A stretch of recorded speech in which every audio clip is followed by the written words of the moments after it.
welcome to another episode of Not Another Podcast from the Esports Social Club, featuring myself, James Jimenez O'Cowan, Ian Sniper Turner, and Geordie McAleer. Before we get into it, though, we're going to thank our special sponsors, Picklebet, or Picklebet, as they are now known, formerly known as Skrilla.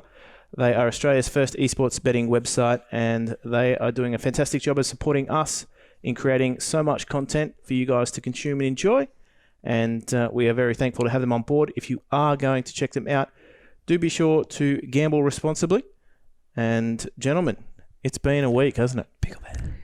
It's been a week. It's been a week? Yeah, every esports week is a week. This has been a bigger week, though, because we recorded before the last one came out, and then this one's a little bit late because I've been a busy boy. So that's what happens when there's a lot of esports events. Yeah. And particularly we're involved with them. I know you and I, Mac, we were casting Chinese Asia, let me get this ESL, right. Asia minor qualifiers into the early hours in the morning the other day. Do you want to go for the whole name of it? Go for it. ESL 1 Rio 2020 Asia Minor Quals for the Greater China Region Match Day 2. There you go. Yeah, close qualifier. I don't know if I got it A all real in there. professional. I threw it all together. Might not have been in the right amount, but Yeah, who cares? It's just like a cake recipe, right? You don't necessarily work on exacts. You just sort of throw it all in you together. don't need to put the eggs in first. They can go in third if they need to. It was the who can throw better tournament. I'll fucking say it. What do you mean? It was pretty messy. I Look, think we've all seen enough Chinese CS to know how it really goes. did you see the 70-round Mirage map? Yeah, I did. It was, 4 hours delayed total by the end of it? Delayed? So, as in, we finished 4 hours after the time that we were scheduled to finish. Yeah, it should have been a 9-hour broadcast at the most, and it was 13 and a half hours. Yeah. But still, it shouldn't have gone 9 hours. I still say, it's just impossible to have an OT or double OT on Mirage. It's impossible. It's such a stupid map that, I've had OTs overseas, but in a regional qualifier, I don't think it's possible to have a double OT and then keep going after that without some sort of argy-bargy. And it went to 3 maps as well. That was just the first map. Yep. And then the third map went OT as well, I think. I think so. I can't remember. Vertigo was in there, I think. I can't remember if it was OT again in that series. I just remember that the next time Mirage was played, we went to double OT, triple OT. Yeah, I wasn't meant to jump in until the next 2 best of 3s. Yeah. But because his first match in that first best of 3 went for so long, it was pretty much time for the second best of 3 to start, so I just jumped in. It's just because they're so trash at T-side, right? Or is it the other way around? Honestly, looking at it, they ran out of ideas. Yeah, it was like one of the teams was really bad at most things, and then the other team was just good at T-side. Yeah. So if they would rush on their T-side, they win the round because the other team couldn't stand in positions to hold a crossfire on A-side. But then the team that was rushing was like, oh, wait, we won't rush this round. We'll go slow and then just leave it too late and get then just there was destroyed. 10 seconds left. But the thing is that confused me was they had entire map control. Yeah. They just walked the entire map free.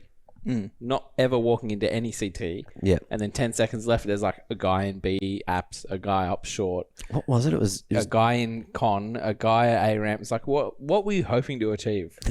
GG Howe and whoever they beat in the end. Yeah. GG Howe and was it D13? It wasn't D13. No, it was harder than that.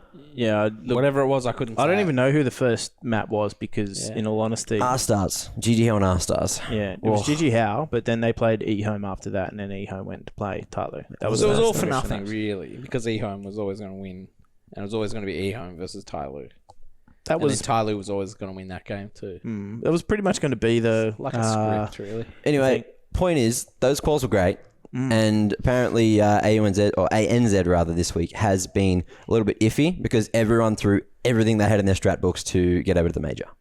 Well, that's what you play for, right? Who would have guessed it? Yeah, of course. So the games on the weekend online were really great, but then for yesterday when Kev and I were casting ANZ champs, it looked like everyone was getting a little bit lost in the sauce and they didn't really want to run their good strats because they thought that everyone had already started to counter their strats. So it got a little messy again. And everyone was pretty tired as well because it was a couple of long days. Well, that's right. That's the thing that I was just not sure about was the fact that ANZ was on Monday this week, right after a big weekend to qualify. So, that was weird because normally they were running Tuesday, Wednesday, and then Thursday in the previous weeks. Yes, but this week it's Monday, Tuesday, Wednesday, and then Saturday. And Saturday is the finals. So Saturday we'll have the qual games. Okay. From For the second split? 10:30 a.m.-ish. I don't know what my call time is yet. I think it's 9:30. So but I've been going to bed at 7 a.m., so... This is the end of the first split, and then they're going into the second split and Yes. having the qualifier for that second split. The day after. The day finals. after. So, but all the teams in the split that did just play have already secured their spot, so they don't need to play through the open quals again. Okay. It's just the fresh teams that didn't get a chance in that first split. There was a couple of teams like Airborne was one. I saw go out super early, which I thought should have been in there. They're pretty impressive most of the time. MC as well, who are now XMC and I think are dead.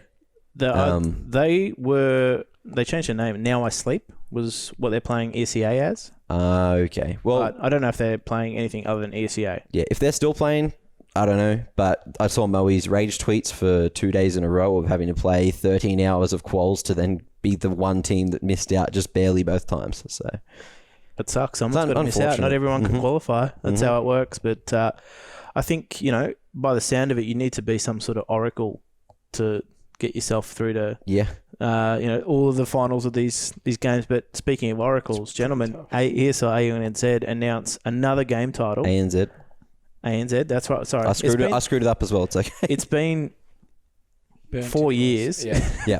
of having that burnt into my retinas and my skull.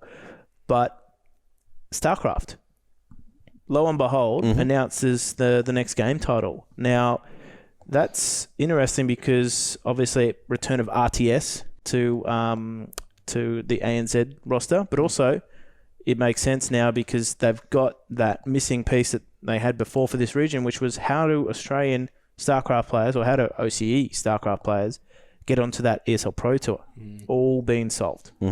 Yeah, I'm looking forward to that. That's good. For the next 3 years. Maybe someone good will come out of the region. Oh, wow. You just laid the fist in the pro. No, well, one guy, It wasn't enough to really... You have to be a real fanatic for StarCraft to really commit to it. It's actually interesting that... well, you did the StarCraft tournament. Well, I did the broadcast for it, but I'm by no means sort of an expert on StarCraft. I used to watch some of the old GSL stuff back in the day, but it's been years, and that was Brood War. Yeah. I haven't actually watched a lot of StarCraft too. Yeah, I used to watch Pig, X5 Pig, stuff like that. Is he the one that's in Lidcombe still? I don't. Someone was telling me he's still around Sydney somewhere. I think he's still around. I've been to a couple of events with him, events when I was in Legacy, but I don't know where he lives. Well, his home of esports would make sense. That's all I'm saying. His brother, Pig Jr., played in Ozcraft, and funnily enough, for a player that his brother called himself Pig Jr. Yeah, it's hilarious. They called him Piglet or Pig Jr. I like it, but he ran quite well in that tournament, and funnily enough, he was one of those players that had a lot of potential but doesn't actually play a lot. Yeah. So if you why would you until now? If you likened him to a player in the CS scene, it would have been like a Church. Someone that just played for fun, had a lot of potential, played really well, but never really took it seriously enough. Yeah. So I think that'd be the best comparison I could make. But essentially, those guys now are playing through qualifiers, through ANZ. They now have a pathway to the Pro Tour. Not to say that we've produced sort of, world-class top, 5 players out of this region for StarCraft, but this region has actually produced some good stage talent for StarCraft as well. So you need to think of Pig. Yep. But also Maynard as well. I was going to say, has gone on to impress on the world stage. So I think it's safe to say that there's opportunities in and out of I wonder what StarCraft. Legionnaire's up to these days. Actually, it was hilarious because he was wondering, learning Korean and everything. So. He was one of the first players that actually went pro and moved to Korea. Oh, no, he's not Australian. Yep. No, who are you thinking of? Reed Milton. Rapid. Yeah. He's living in Korea, like full-time StarCraft commentator. Cool. But he's American, so I said that. And then you got Jimmy Who as well. Who? That's my joke. Jimmy. The jokes write themselves. Yeah, man. yeah, Jimmy Who. I don't know. I have nothing to put into this topic other than I like old it. school. Yeah, really yeah, old school. yeah. I'm talking like he was playing 2003, 2002 sort of era. Yeah, like when red hair was cool. We've actually had to downsize our One recent. day he's going to launch me. Yeah, Legionnaire, he was like the Aussie hope back in the day when it was Brood War. And it was Moonglade in the Warcraft 3. And I think Moonglade went across to StarCraft for a little bit. I think he tried it. He did StarCraft 2. Yeah. So he was more StarCraft 2 than he was StarCraft. But I know he was obviously a bigger Warcraft 3 player. But interesting, there's a lot of crossover between players in Warcraft 3 and StarCraft 2. Yeah, they're all the same. It's an RTS. Yeah, exactly. It's an RTS. So I'm more keen, if you want to talk RTS, Command & Conquer's been remastered, boys. So I'm keen for that. It's a trap, Jim. No, mate, I'm there. Like I'm getting ready for my Tiberian Dawn again. That was a series that like I really enjoyed. Just as a single player, obviously. That's the original, right? No, the original was... it was just Command & Conquer. Actually, no, the original was Tiberian Dawn. The upgraded and much more in-depth version was like Tiberian Sun. Tiberian Sun, yes. That was Or was that Command & Conquer 1? Command & Conquer 1 was Tiberian Dawn. Yeah. Red Alert was 2, yeah? Yeah. In retrospect, it got called Tiberian Dawn, but it was originally just called Command & Conquer. Okay. But Red Alert, I reckon, was a 6 series. That Westwood Studios pumped out some quality games back in the day. Yep. And now it's all EA. They even did an FPS. Yeah, they did Command & Conquer Renegade. Renegade, yeah. Oh, Yeah. Nice. And I was a fan of the series. We were old school. That was left-handed. Stuff like that. You remember him? Yeah. Yeah. I actually... That might have been like the original concept of like heroes. Red Alert 2. Because you had like champions. You had Tanya as well. Like the special ops agent who literally could just run around with dual pistols. Yeah. Right. Kill grunts from like a distance, and it was OP. Do you remember the ant missions, by the way? No. No? They were cheat codes. But basically they had ant missions. It eventually became a series like afterwards, but... And then it became a movie called Ants, right? Yeah, it was the best thing since dogs. Mm. Look, I'm looking for that. Bug's Life. That ant content. But yeah, look, that was a great game. I don't know if Valorant. What's the point? Is that what it's about? Valorant. The bravest ants. Yeah, exactly. I don't know what the point of these remakes is. It's not like they're going to become esports titles again. So it's just a money grab. But it's also it's playing on that nostalgia, right? Exactly. So it's a trap. It is. It's like Star Wars. Sorry. Before we go too far down that rabbit hole. Dead. No, it's true. The amount of remade Star Wars games I've bought, especially I bought Pod Racer not too long ago, which was really good, but then it crashed after about 5 minutes and I couldn't get it back. And because I had it idling so long, I couldn't refund it. So right. So it said you'd played too much of it. Yeah, because it said I could put it on to 1080p, and I was like, oh yes, let's go. And I really wanted to stream it. It was still running at a solid 18 frames. I don't know if it's capped at that or whatever, but it was just really hard to watch. Is that like the original Pod Racer game, or is it? Yeah, like the Nintendo 64 one, which is where it would be. I've actually got that on N64. Yeah, there's a PC version, and they ported the PC version over, which is just I originally played it on PC, so. not on N64. Really? Yeah. There you go. Was it anything I can't remember if it was an emulator. Come on, work. Did you ever play that game High Octane? High Octane? You had to be really old school to play that. It was like a pod racer game, but without Star Wars. It was like before that. It was like the name is familiar. I don't think I ever played it though. I don't actually think I played it. Yeah, that was pretty cool. Played a lot of games back in the day. Yeah, but I don't think that was. I'll find some info on it and I'll show you. We have gone on the biggest tangent. Yeah, but whatever. This is what happens on a podcast. Yeah. About esports, we talk about games. People sitting at their computer just can Google away our nostalgia and verify whether or not we actually go in there and suss it out for themselves if they like any of that stuff. But I will pivot back to some esports in that obviously we saw a lot of Counter-Strike action over the past week with the Rio qualifiers, but there was an announcement coming out of the Order camp that look, to be honest, it really wasn't a surprise. Well, we knew. But Giro joining Order full-time on that roster, the Counter-Strike Go roster. And by the sound of it, by the sound of it, putting in a lot of work, enough to get them to qualify for the Asia Minor as well. So that's probably the biggest coup for him, right? Yeah. Qualifying for minors back-to-back, obviously first time Over Avant. with Avant, and now over Avant as well this time. Some of the players that he was previously playing with in that roster too. So I think it's also a really good litmus test as well. It's like it as an in-game leader to go from one team to another team and continue to have success with 4 new players. And then particularly, I mean, look, Order roster's pretty stacked. Not going to lie, but having EMAG leave just recently is a big set of shoes to fill. Yeah, so correct. to go in there and qualify for the minor, that's pretty good. Yeah, these guys obviously there's wealth of experience on their roster. I was calling him the golden ticket. The golden ticket, Yeah, right? because they just recently made Avant when they made the last minor, Can't be counted.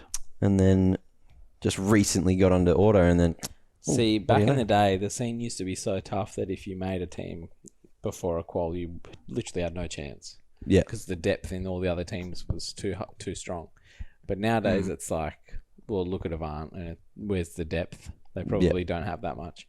And then you look at all the other rosters that they've all undergone changes as well. Correct. Except for Chiefs. But Chiefs, just unfortunately, they're still on that experience grind, I reckon. Yeah, I think that was the thing that I earmarked them with over those, particularly the Avant and the Order rosters, was they're a great team. They've obviously got a lot of synergy. They played together a long time. But one thing that I guess did earmark their tenure, even as just the genuine roster, was the fact that they were always the bridesmaid. Yeah. They'd made grand finals, but they never necessarily got that last step and never qualified for events, or they never won the event after playing so well in the lead up. And it's what happened here again on the weekend. So it's one of those things though, like they're gaining experience, but they don't have the experience of winning the big games. It's funny because it's like a parallel to what happens to whoever wins and goes over to the minor. They don't have experience winning No. on the big stage. So it's just another stage that they've got to conquer, and it takes time. Well, like Order were in that situation for the majority of last year. There was so long there where they just hadn't made a international tournament. I think it was a whole year between going over to MDL and then going over to MDL again. And yeah, that was just such a long period. But they kept getting to the finals. They kept almost qualifying for something. Well, it was Greyhound. But then Greyhound would just knock them out. Or there was points where like Chiefs beat them for the other MDL final, and Well, Chiefs won ANZ as well. and Avant then That went was to the back in minor. Tainted So there was heaps Stage. of just awkward little. But basically, coming first takes a lot of experience, basically, and pressure. And once you've done it, once you've got over that hurdle, it's a lot easier to get there again. But until they hit it as a roster, because they're keeping that same core for a long time, then they're going to have that same problem. It's just... I agree. That was the other one too. Remember when Renegades actually had to come here to play for the Yeah, they minor? almost beat them. So Order them and Greyhound. played that day. I was over in Indonesia, in Jakarta, and they had to play EPL in the morning at like 9 a.m. and then play EPL all day, and then have like a fucking 10-hour gap or something in between their games, and then play again in the afternoon. It was just time like to sleep. It's pretty rough though. Yeah, Like, yeah, that was, of course. pretty rough. And even more important now, like think they these went minor to OT. qualifiers, don't get me wrong, like they always were what you play for, the pinnacle of your region. Yeah. Tough to have them played out over a weekend. I will admit that. The fact that like there was 2 days there of like 10 plus hours CS sometimes for some of these teams. Yeah. Back to back. Like no wonder they were absolutely, fried by the end of it. But even more important now, the fact that some automatic qualification for EPL has been taken away from them. Like, particularly those teams that were in contention, had played well, and then the fact that, teams like Renegades, obviously 100 Thieves, but they don't really play here, but they've automatically gained entrance into ESL Pro League. Very lucky. So, but it means that the minor, it was the most important, but now it, by far and away, means so much more for these organisations as a whole. Yeah, absolutely. Because There's literally it justifies the investment. There's just the minor and the DreamHack, which we don't... DreamHack Open, which is all we know. We don't know which one. Yeah. So it could be any one of the events there. But like that's it now. That's it for overseas opportunities. There's nothing So else. twice a year for the minors. Oh, geez, we've gone back to 2009. 2 quals a year. And then however many seasons of ANZ they run with an injection into a DreamHack Open. So I think... And then we still haven't heard too much about IEM Melbourne yet and how many Aussie teams will be able to be in that. Correct. If it happens. Whereas, look at the calendar year in 2019, 2018, you had multiple opportunities for these teams to go overseas, play. Yeah. They had to choose sometimes as well which ones they went in, which, that's well documented. It's been well documented on this podcast as well.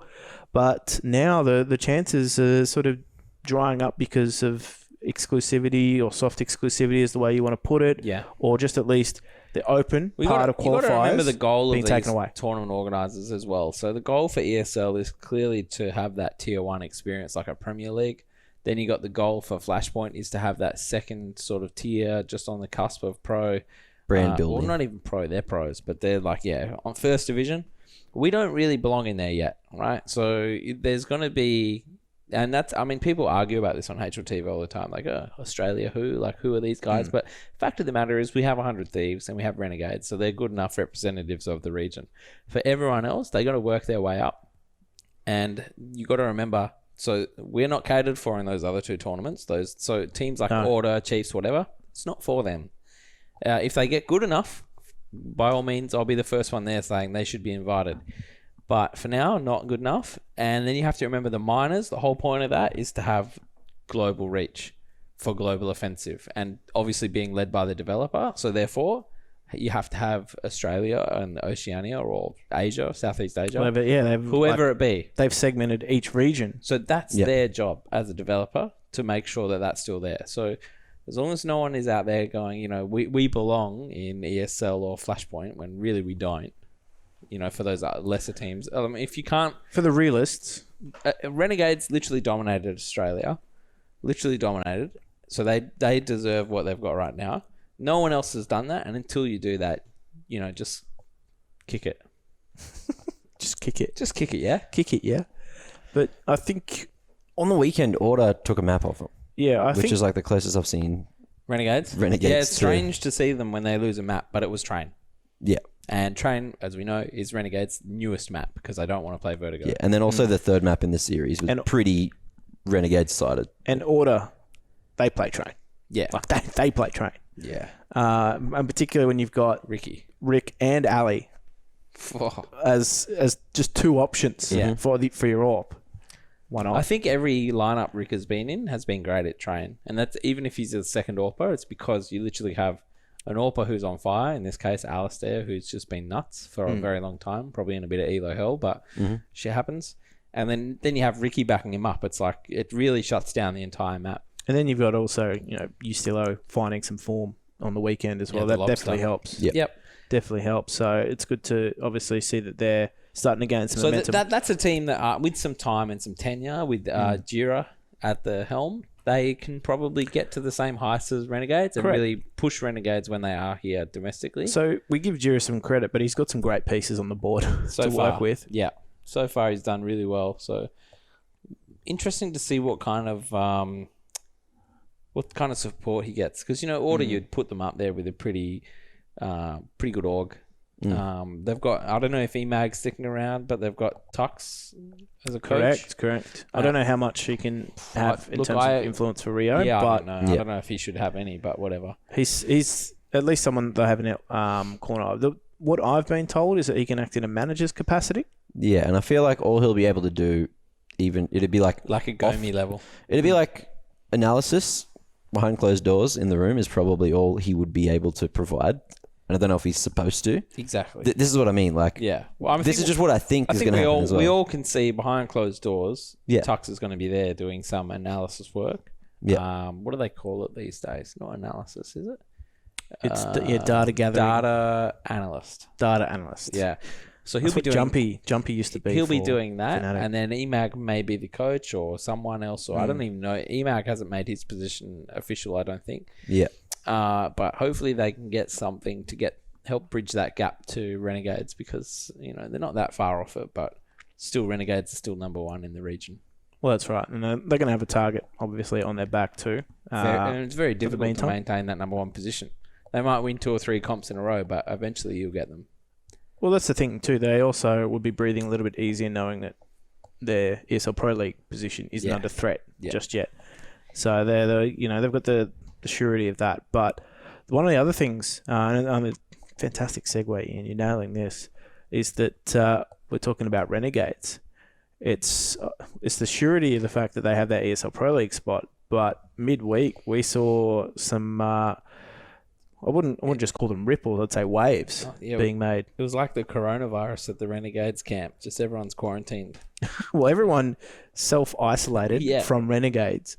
And everyone seemingly decided, at least from the Australian contingent, the staff decided that it was no longer time to put up with whatever was happening in Renegades management. There hasn't been a lot of details actually released about it, no other than the public fact statement or anything. Just what the people leaving have to say.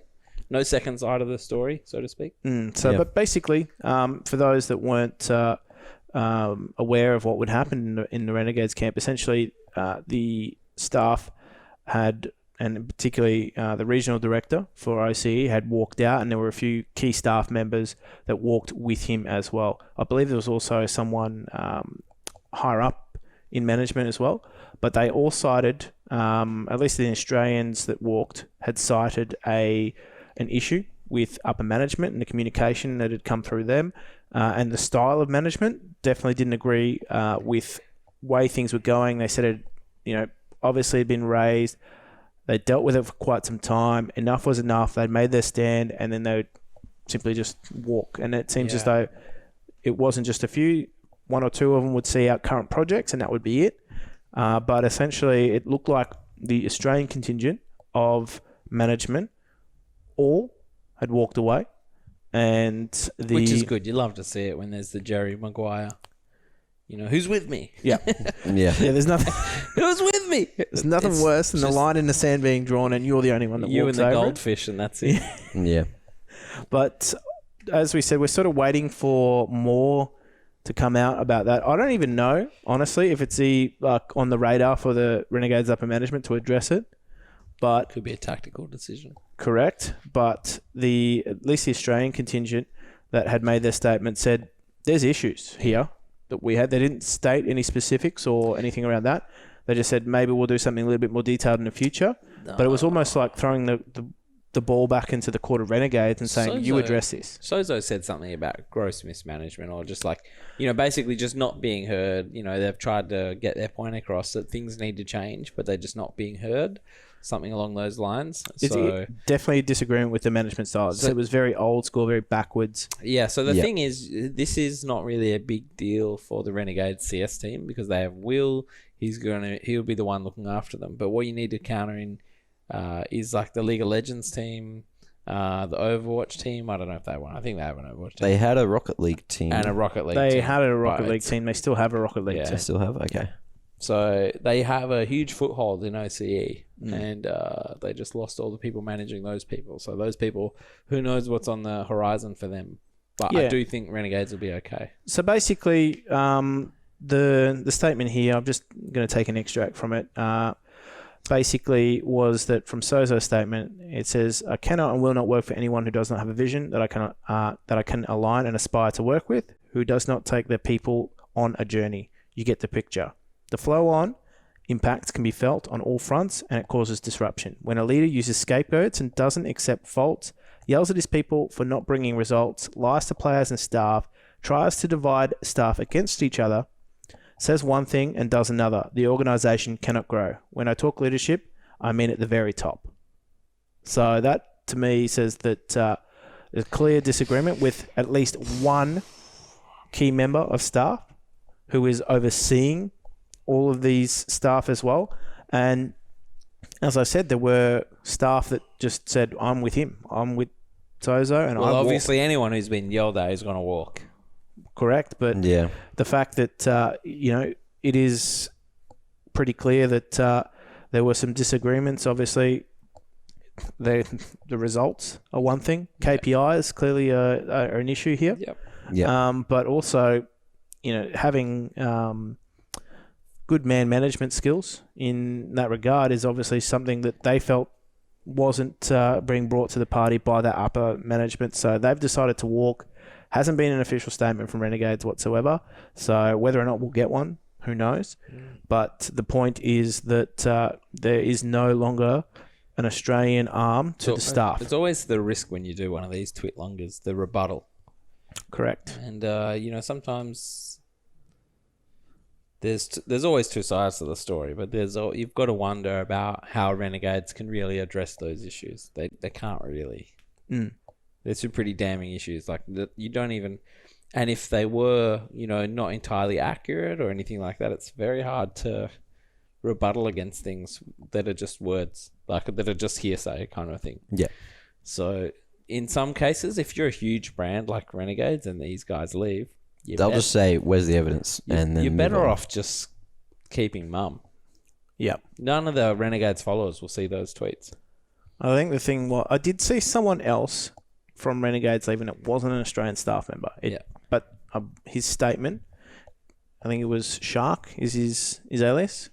It didn't state anything about any issues. It just said, "I'm going." Yep.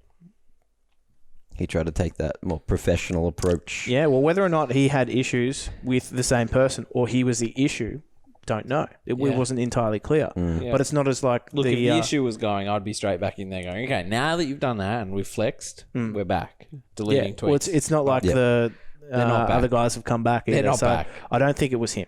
Yeah. I don't think it was him. No. But, it'll be interesting to see where these guys go for the Australian contingency because they were obviously key in Renegades in this region, and I think they did a great job.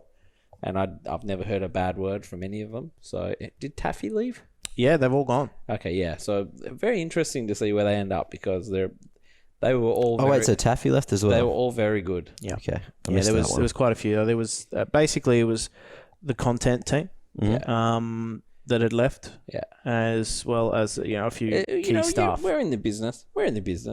You know who's good. You know who's not good. You always hear about bad people, but you never hear about the good people. Never heard a bad thing about these guys. That's true. They're good if you never heard a bad thing about them, right? Yeah. It's rare. Yeah. Either that or they haven't been around the industry long enough for people to try and frame a narrative against them. But I guess we'll find out. More on that one sort of as it develops. That one was something that would just, I saw on Twitter and I thought that Esports one's news. interesting. Who would have thought on an esports podcast? Oh my goodness. Oh my crazy. damn. Now, I am going to give a quick shout out to our wonderful sponsors over at PickleBet who have been awesome in supporting us and enabling us to continue to bring content week in, week out on the podcast here. So the Esports Social Club are very fortunate to have such a fantastic sponsor on board. They are Australia's first esports betting website. And if you aren't familiar with who they are, you might be familiar with them under the name Skrilla. They've just rebranded. And do remember, if you are going to gamble responsibly. Gentlemen, I am going to continue to hash on about this one as it continues to break news around at least the circles that I'm trudging in. The Mogul machine, as I'm going to put it, cited as a watershed moment in this business. That's the word they used. That's the word that was used. Had partnered with Microsoft. Unbelievable. But the detail... Sounds pretty big. The devil was in the detail. Before. The devil was in the detail, gentlemen. It was for an Age of Empires HD competition in Asia. Yep. Marked as a watershed moment. Mm-hmm. Just in time for their yearly results as well. Yeah, that would have shed some It actually water. came after the yearly results, but we got some, I guess, overall scope on how the machine is keeping itself oiled.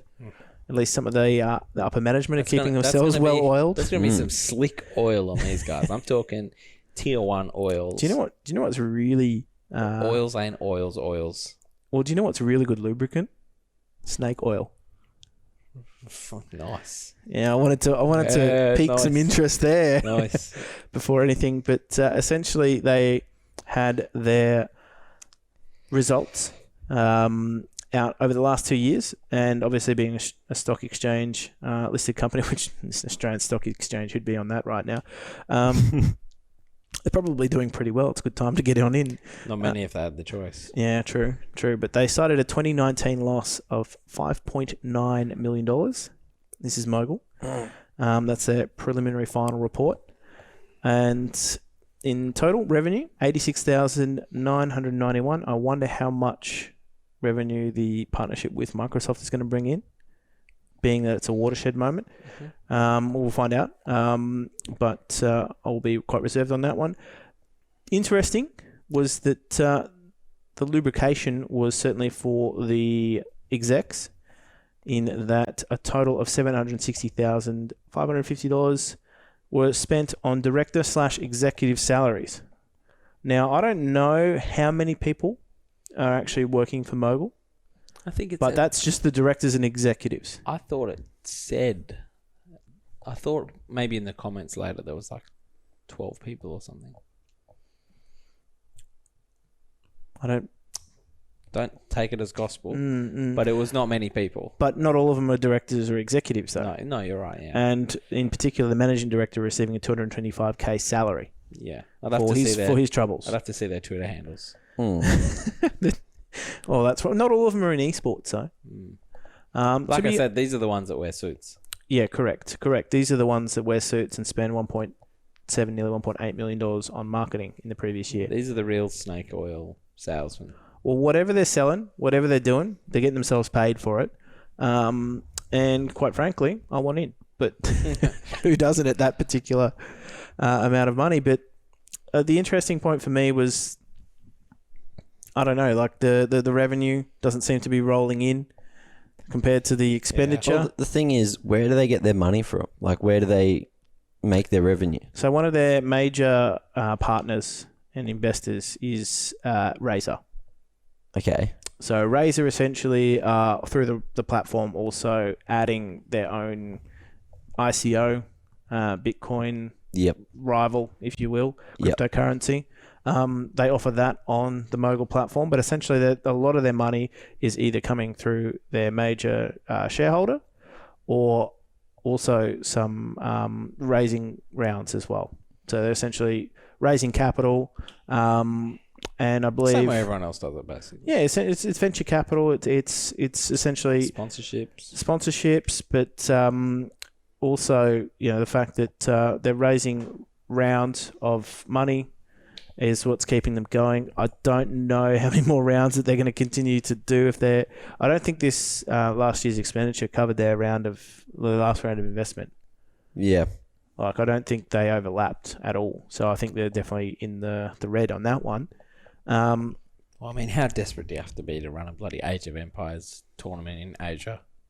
Well, it's, No, because they're partnered with Microsoft now. Watershed moment. I don't know. The wells must be drying up. I mean, the thing is, we see this so much over the years that it's like hard to even. Yeah. It's not sustainable. So the thing that I'm curious to see is how long will this last? What's the outcome? There's a lot of talk about what the Mogul platform is and what it can do, but it's not signing partnerships that are, landmark, in my opinion. I don't know about this. I don't know what their. I don't know how much money there is in Age of Empires, but what's their key? What's their goal? Like, what are they trying to achieve? Are they trying to bring grassroots up? Are they trying to do tier 1 tournaments? Are they trying to make the games that don't exist anymore popular? Trying to create a platform that can be used across multiple different games, as far as I can see. Yeah. So they haven't come out with a mission. The MSN statement. Gaming Zone. Almost. Yeah. The MSN Gaming Zone. That's a throwback. We all know how that turned out. It feels like all they're doing is just pissing money away, and it's really fucking shit to see. Well, you ruin it for everyone else, really. I'd love to see some of that money pissed into my pocket, personally. So but obviously, that's not keep throwing money away. Look, we play Age of Empires. We'll throw a fucking Australian tournament for you. Let's go. You know what? Give us a couple of mil. I will. I don't, but I will. I used to, so that's good enough for me. Yeah. All I was keen on doing was building trebuchets. That's it. That's my pitch to Mogul, by the way. I'm gonna fucking do it if you give me money. That's all I'm gonna say. That whole like piercing beats blunt beats blah blah blah. Is that Age of Empires? Remember that? There was certain units that were it's like piercing attack, and then all like that your pikemen were awesome against cavalry. It's like rock paper scissors. Come on, that's just basic strategy. Yeah. And certain like dynasties and stuff had different, like they had Special strength units. with like the pikemen, or like they had the special pikemen, and then the others had the special archer horses. And The English had the longbowmen, yeah, which were longbows, which would fire further than anyone else. So there was some sort of... the thing that I actually really liked about Age of Empires, if we're going to go on this tangent, was the, I guess... babies on the tricycles. historical element to it, though. Babies on tricycles. I didn't shotguns. cheat. I didn't know what you're talking about, All mate. I did was cheat. I was like, oh yeah, pow, pow, pow, pow, pow, pow. Big Daddy, you know, the Mercedes with the bloody rocket launchers. Yeah. Yeah, well, I probably should have said that. should have been earlier. Across back then. When you first said Age of Empires, I should have gone wololo, wololo. And then what? I would have just converted. Yeah, basically. That's it. Yeah. Okay. Yeah.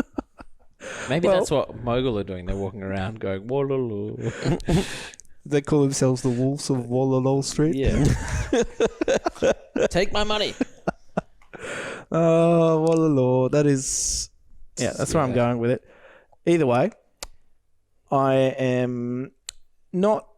Well, I'm super skeptical. Everything The whole- speaks for itself. Yeah, the whole Mogul thing, I'm super skeptical. Yeah, we'll see how Let's much just longer see- they We'll just can watch this space. mine just see how much water before is all shed. the resources are dried up. Just Well, as in Age of Empires. We will find out. But I guess we'll turn from our Mogul events to a more pressing matter. Obviously, we've seen the effects of coronavirus worldwide. It's not quite, Yep. pandemic levels yet, but certainly causing it's a real pain It's in the actually been a ass if you're... pandemic for a long time, but the World Health Organization refused to acknowledge it.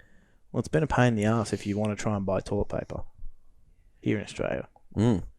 I feel like that's really low-hanging fruit, though. It is. But it's not very easy to find. But We went to get rice the other day and couldn't get rice because it was just all taken off the shelves. they're even buying gluten-free pasta. That's how desperate some of these panic buyers are. Mm-hmm. That's right. They're willing to buy pasta that tastes like cardboard. Just to have something, because if they don't, they think it's going to run out. in a long time, just because I'm scared of having to deal with that shit. Do you know that online shopping deliveries have basically it's gone through the roof?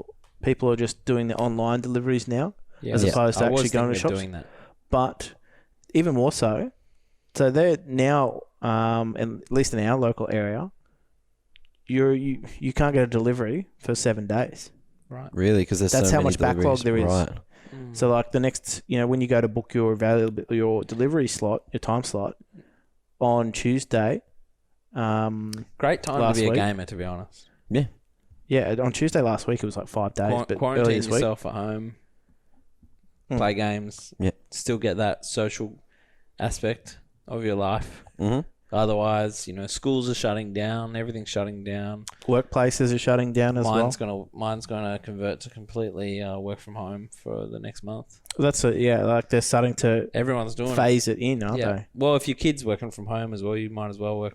Kids working from home. Well, if you got them working, those bloody kids will tell you that. They'll do anything you tell them. No, if the kids are getting sent home from school, someone's got to look after them. So you got to work from home anyway. But True. most companies are sending all their staff home if you can work remotely. Not even traveling, commuting. Not even commuting. Yeah. That's how much they're trying to avoid. Well, even that's one of the biggest sort of at risk categories. The commuters, because it's everyone shoved in, at least in Sydney, shoved inside a can for about an hour And it while comes you back make to your that. travel from the city Yeah, to just. I had a bit of that today. A couple of people you just seriously, why? But this is where it started to affect even further. Was we've seen IM Katowice, one of the biggest Counter-Strike events on the calendar. Oh, that happened the day after we last recorded the last podcast, right? Yeah, correct. Well, they'd made the announcement. They announced it. We talked about it. Right. But essentially, they obviously cancelled the live event element to it. There was no live crowd in the arena. The event still went ahead. It was just it felt very somber. Yeah. But the most recent World Championship had to fall in this category was actually the RLCS, the Rocket League Championship Series, has announced. Now, originally, they announced that there would be no live event, just like I Am Katowice. So I thought, here we go, another event where we have players from all over the globe traveling to an event that's going to be played out in an empty stadium. It didn't take long for the next announcement to drop, which was only, I believe, 2 or 3 days later, that they were cancelling the event altogether. Yep. There would be no World Championship. So RLCS Season 9 World Championships kaput, done, gone. And essentially, instead of doing that, what their remedy to compensate the teams that would be inconvenienced, obviously, because if you qualify for the RLCS, you do open yourself up to a bigger prize pool. But what they're doing to remedy that is buffing the regional prize pools. Mm-hmm. And essentially, the top 2 teams, the teams that would have qualified and represented, at least in this region, OCE anyway, they're getting an extra amount of prize pool to compensate the fact that they're not going to the World Championships, that they're not just missing out on that. They're being compensated with that prize pool they potentially could have won. Yep. I think that's a very appropriate response. I think it's a very mature response, and obviously it sucks that you're not going to figure out which team is the best in the world. But given the state of the world right now, look, it's a good compromise. Yeah, even further, money is always good. Yep. It's only going to the top 2. Yeah. So there was always criticism, particularly because there were teams previously that, once you qualify for RLCS, that's it, you're locked in. Yeah, they just get their meal ticket. Everyone gets paid out. Everyone gets paid in RLCS prize pool for qualifying, and that's it. Some teams that realise they don't have a chance in actually qualifying, they do the bare minimum. They turn up for their matches. They don't put any effort in. Yep. That's their meal ticket. But at least with this, and making sure that the prize pool goes to the top 2, that means they're at least rewarding those that are still giving it a go, giving it a crack. Obviously, there's no golden ticket at the end of it to the World Championships, but they're still rewarding the 2 best teams in each region for their effort. So I think in other regions, because there's more spots on offer. Some would say for us it's better than a trip. Maybe. I think at least in terms of Rocket League, because to me, honestly, the biggest thing out of that announcement was the fact that they also said and committed to more initiatives for this region and other regions as well. So previously, they've been very hands-off. They had 2 World Championship events that they supported. Criticised them before. Yeah, correct. But they actually said in that release that they would be committing more support to the regions outside with more events. So it wasn't just going to be potentially the RLCS and that's it. They've said that there's more on the way. So obviously their focus at the moment too is split between having to cancel a World Championship event, and they've also got an event where their game is being played as a precursor to the Olympics. I wonder if they lose money. Good question. Or if they save money by cancelling it. You know what I mean? Because you think about how much it costs. I think they're definitely saving the money because they're only reimbursing them for the prize pool that they would have lost. Yeah. The costs are being saved. They may have already lost the cost for booking the venue. Yeah. But maybe. Depends. But the thing is, will they get the money they were going to get to do that event and just save it and absorb it? Or was it only if they did that event they get that money? So it's that kind of thing. Yeah. But it sounds pretty good. Got to think about hotels, flights. Did they book them yet? If they hadn't, then that's a whole lot of that's a big bullet. They've dodged. definitely saved in that regard. Yeah. Where they may have run into some costs is because they actually don't do it themselves. They contract an agency to do so. Yeah. So that agency might turn around and say, well, we need to be compensated for our time already spent on the project. So they might have only lost half of what they ended up paying, but they still would have lost something. So I think the bigger thing for me is the fact that obviously we've got there's a reason to play Rocket League again. But also the fact that there's still the Olympics to consider as well. Yeah. Because their event is a precursor to the Tokyo Olympics. So they've got Olympics will be called off. No, do you reckon the Olympics will be called off? If they're calling off every fucking other thing, Olympics will be called off. The Olympics is pretty far away, but they've been telling athletes to continue to prepare. The Olympics is in September, August? I don't know. Yeah, they might just cut. It is August, September, I think. Same time as IEM. I reckon they're going to cut spectators. Well, without spectating, it'll be just pretty boring. So it's the 24th of July to the 9th of August. Earlier. Yeah, it's earlier. But it is keeping in mind too that it is in Japan. Yeah, which is rife. Which is one of the the most affected areas in terms of like Well, they're right at least at next to- risk. right next they're to most China. at risk. Yeah. Right next to South Korea.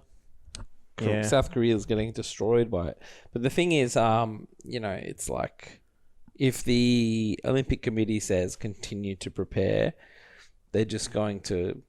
That's them saying we're going ahead no matter what. Yeah. And they're just fingers crossed hoping that it's all over and done with by then, because the coronavirus, once you actually get it, you only have it for a couple of days. But imagine being a competitor that was finally going to go to your first Olympics, maybe, that's going to happen to so many people. And then figuring out, I might not be going, so you start to train less. But then you're like, no, it's saying. Going ahead. But that's just a thought put in their mind. They're not saying it is going ahead. They're saying continue training. Yeah. Because it might go ahead. So the thing and that's is, all right, you got. The thing is, they're saying it is going ahead. We'll let you know as soon as there's a doubt that it's not going ahead. That was on the official Olympic Committee release. Yeah. And the only time the Olympics has been cancelled was for a world war, which was World War One. World War Two, it wasn't actually cancelled for. So did they play through it? The Olympics. Yeah. What happened at the Olympics? That would have been awkward as fuck. I'm pretty sure the Germans ran it. Right. The Olympics in that year were at least in the World War years, were run by the Germans. Right. Was it just Germans that won it? Germans. Yeah. Well, I mean, there is no winning the Olympics. I'm not gonna lie. Modern history is not my forte.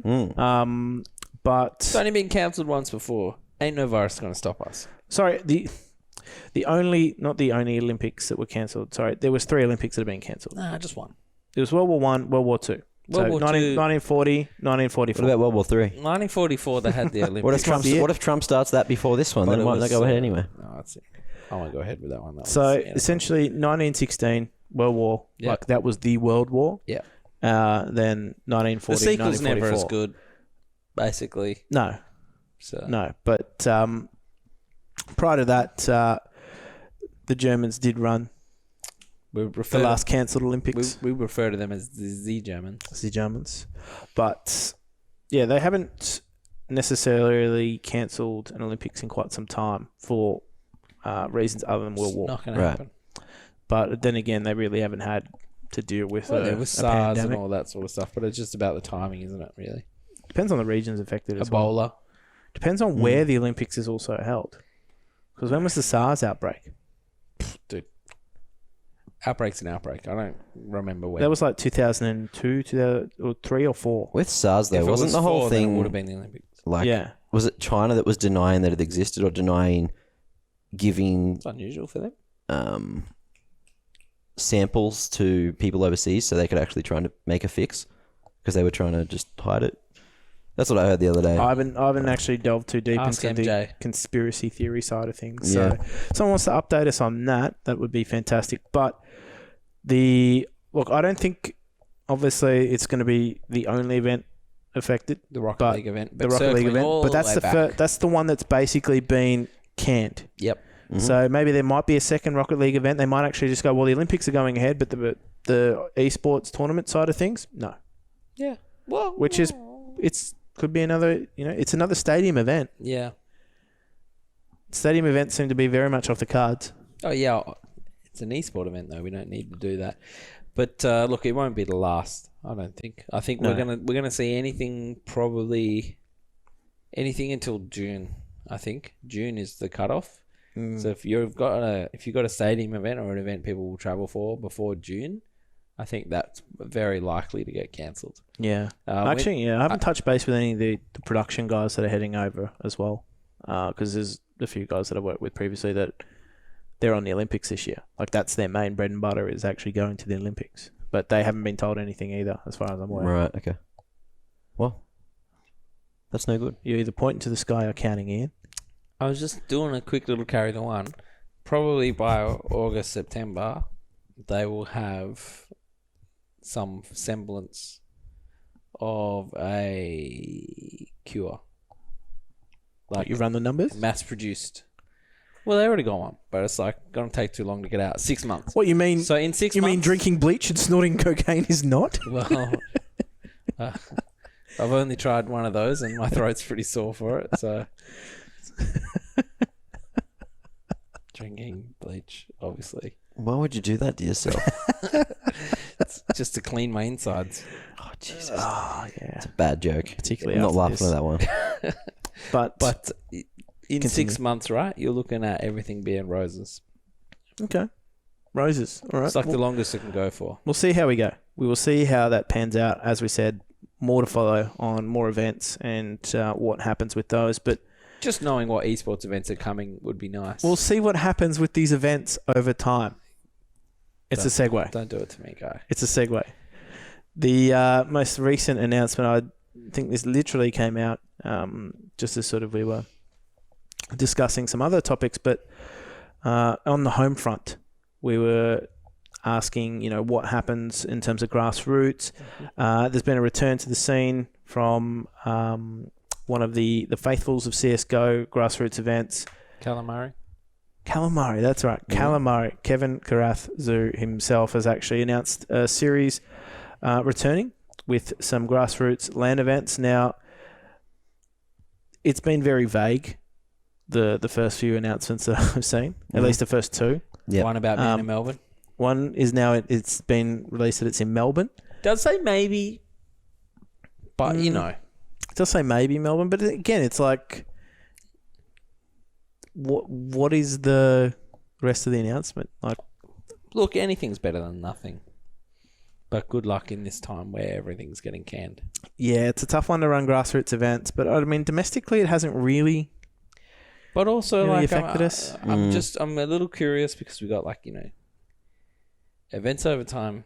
Karath, we know, but it's not like anything different. I'm not getting told. Well, that he's got there's more of a investment. focus on No, content. but is there investment coming in? What's with the reignited passion? He's gone. He's come back. Where? Well, he's got a full-time job, so there's the passion. Yeah, but what help comes in? Well, I mean, it's a lot of work. I know. I think he has announced a partner. I'm not too sure who the. Callum. Not too Callum sure it guy? is. Yeah, I'm not too sure who his partner actually is. I've Callum. never actually spoken to or met them, but Alright. does have a partner in crime, at least for this one. Yeah. I have a feeling it could be, that guy that ran the random Sydney LAN? There was like a random Sydney LAN Well, in we didn't hear early about it. December or something. Yeah, it was just kind of an amateur one. But I think it might be him, Okay. maybe. Oh, I don't know. I can ask Kev. I can literally just You fucking can ask never Kev have right enough now. land. Yep. You can never have enough land. Never have enough land. But we'll find out more about that one as it gets announced. But Yep. yeah, I don't know, like these grassroots events that we're sort of seeing in that scale, I feel as though now with that being announced, now with other regions sort of doing their own thing as well, like, other groups in like QT doing theirs in Brisbane and whatnot, I feel like we're catered to. Yep. In that regard, as to, like the MC guys, they ran a circuit last year as well. Not too sure what other events are sort of on the cards for CS, but, there's at least It's like few events coming around. build for it and they will grassroots come. lands. Build it and they will come. Correct. It's like RF LAN in WA. If there That could actually be, got cancelled recently. yeah, it wouldn't surprise me. But Didn't you know, sell Because it enough didn't sell tickets. enough tickets. yeah. So, but that's not like Counter-Strike kind of fell away from there a long time ago. But there's not really anything catering for Counter-Strike at that LAN level in a state base. So it'd be nice to see something come back where you can put it in your calendar and work towards it. If you are one of these guys who just plays matchmaking or a face at hub or something like that. Yeah. We'll keep an eye on that one, see how it goes. Rather than the odd one just popping up out of the blue. Out of the blue. Wow, Ian, you are nailing these segues. I'm not even pointing to anything, but you may have seen this week we were fortunate enough to be given a sample of the latest blue microphone, which is the blue Yeti Nano, which is kind of cool because it's quite Do it, Mac. quite cool. Because if you're on YouTube right now, Mac is going to be demoing this, and that's reason If only enough he had to. high heels. I actually got the chance to test that out. Now that microphone is basically I don't want to drop it. I'm no, gonna put it back down. it's actually in there. Well, you reckon it's durable? The Yeah, but that's what I mean. I don't want to build fucking drop quality is it. great. You could drop that thing, but I don't recommend doing it. But Okay. if you're podcasting, which is exactly what we're doing, Yep. or you're streaming, I actually got to test it out now because it is slightly different. It's a USB microphone. We couldn't actually hook it into this setup and use it Not super easily. on the podcast, but I did get to pre-record some stuff with it. So Please tell me it's not like the other stuff we did with the voice modulator. This is all raw. This is all raw. It's all raw. No, this, yeah, exactly. I didn't like Barry White myself like I did need to with the other one. But this is obviously, we put some post-processing on our podcast generally, but let's just see how, this is a raw sample with a raw sample. Let's just see how it goes. Obviously, forgive my monotonous self for this one, but this is how the blue microphone #ad. Yeti Nano sounds. I actually quite liked it. I actually thought it would be pretty good if you were just podcasting. It's got an omnidirectional function, which means that essentially, the omnidirectional means that it will pick up signal from all around the room. So 360 degrees, you can sit it in the middle of the table and you can have people chatting away for a podcast. I didn't use it in that function. You used it in the cardioid. If we were going to have a one-on-one interview or something, like some other stuff. Yeah, like if we were, for example, to take it away and, take it on the road, if we went to an event, you could actually just take that and take the laptop here and just plug it straight in. Smack it on the omnidirectional and just have a round table meet. And record away. It actually recorded really well, I think, with the cardioid stuff. I'm going to give this a whack. Let's hear it. Let's just see how it sounds. You receive a blue Yeti Nano. You know I what? want to start it from the beginning. You know what, Ian? I reckon you're on. You're bang on. Here at the Esports Social Club, we have been fortunate enough to receive a blue Yeti Nano. Pause. Try and say that 3 times fast. Yeah, say it 3 times fast. Oh, you really want me to say it 3 times fast? Yeah, just so you can Blue get Yeti Nano, Blue Yeti Nano, Blue Yeti Nano. Okay, now keep going. Use here on the podcast. As you can tell, it has quite a warm sound. I thought, what better way to give you an indication of how this mic actually sounds in the process of recording a podcast. Now, given this isn't actually a very good environment and conducive to great sound, it's quite an open... To be fair, it was recorded in the open studio that we have here. So it's not like we don't have curtains up for sound. Studio. No Lounge sound room. firm. Yeah. Yeah. It's got like a wall of It was over- glass right there as well. It was a wall of The glass. backyard. It was Great for over sound. near the wall of concrete and the wall of monitors. So it had sound bouncing back at it, and I think it sounds don't pretty have good. the We'll UPS continue. Yep. space. It's quite an echoey, bouncy room in terms of sound. This microphone's actually performing quite well. I haven't got the gain jacked up too high either, so it's nice to see that this microphone is good for applications on the go. I know the content team here is looking to increase their awareness and presence at events, so this microphone will be perfect for recording on the fly. It's USB. You don't need a complex audio system to put a podcast together. This makes things certainly much easier. So hopefully this gives you a good indication of how this sounds, and hopefully give it a try. Oh, sounds pretty damn good. Sounds pretty good. I actually thought it was quite a good little package. Would have sounded better at 2 times the speed, just saying. What are you saying? Just saying. Just what I said. Yeah. Kick it. All right. Faster monologue, Yeah. Look, Hello, I am James. there was more to that. I might put that up in a different I place. saw but that. That was cut halfway, guys. It was cut halfway. But I went on to talk about how it handled plosives and things like that, which is, when you say p- or Yeah, I s- or noticed things it. like that. Yeah. It probably was a little bit like it didn't reject those plosives, but if you couple that with and I was quite close to that microphone. If you couple that with a pop filter, Yeah. you can get rid of that straight away. That's just using the default that the microphone came with. So I thought it was a good little piece. We might actually run a giveaway with that. We've been given the go ahead to run a giveaway. We got the go ahead? We got the go ahead. Yeah. Oh, cool. We don't say things on the podcast Yeah. without the go ahead. I thought you said earlier we haven't got the go ahead yet. We hadn't, but I got an email earlier saying that we have the go ahead. Okay, good. We can share, obviously, what it sounds like with our listeners, and now we can actually share it with our listeners as well. So we might run a giveaway for our And we'll listeners. sign it. We can sign it. We can feel special. So you want to basically- feel special? For those of our listeners You want to that, sign it? No? Oh, damn. All right, well, I won't fucking sign it then. Don't worry. I'll just give it away. for those of our listeners that said they could do a better podcast, here's your chance. You can take that to a better podcast. No. No, we'll get a That's Esports like- Social Club sticker and whack it on the That's like front. when people Yeah. go into streamers and they're like, how do I become a big streamer? It's like, I'm not telling you. All right? There's only enough room for us. But we'll send you some equipment. we'll work out how to Jim will help run you that set it giveaway. up as well with a nice 1 hour long tutorial. Monologue. Mhm. It'll just be Which won't monologue. get through a lot at the rate he speaks, but he'll at least I try. had to think about what I was saying. Yes. You know how hard that is, Mac? It's not something I'm used to. I don't think before I speak. No, Jeez. but well, I'm gonna leave this alone. It's easier to think for forgiveness. I feel. Maybe I should have recorded it at the end of our foray into Chinese Counter-Strike. Maybe. That would have gone for like that No, would your have been throat a would have 3 been minute cooked. seg. No, I wasn't. I wasn't play-by-play. Yeah, you weren't going crazy. It wasn't me going crazy. I was color casting. My throat was super croaky after There wasn't. that night. There wasn't a lot to go crazy about at that particular. So what I segment. did, I didn't work. I just sat around. Yeah. Oh, I've rested. actually got something to send you boys crazy as well. Okay, Before hang we, on. I'm about to trigger a sound here. oh, It's not just Ian that I'm triggering. Well, I'm going to trigger it in a second. okay. I'm going to try and stop it before it gets... That's a prelude to what's next. Yep. But for now, to send you guys crazy, you're going to have a little chat about Valorant?